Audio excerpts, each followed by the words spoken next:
Yan, maya paabak po kaya ko nga kaching Kapampangan. Ating ko pong i-promote, yung kaya kaming munting negosyo na pinagkatiwala po ng ating Panginoon sa kaching Kapampangan nyo po, kapamilya, kapuso. Patuloy po akong humingi sa inyo ng tulong upang suportahan po ang aming munting negosyo.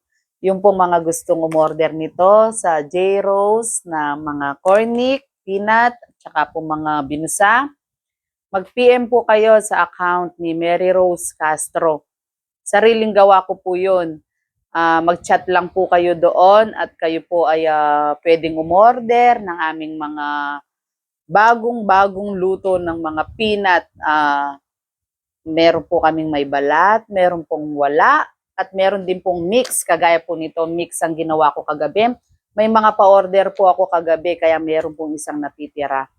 Kaya yung pong may gusto na makatikim ng peanut ni Aching Kapampangan, sariling gawa po namin, mag-comment lang po kayo at mag-PM kay Mary Rose Castro. Yun lamang po. Salamat po sa inyong lahat.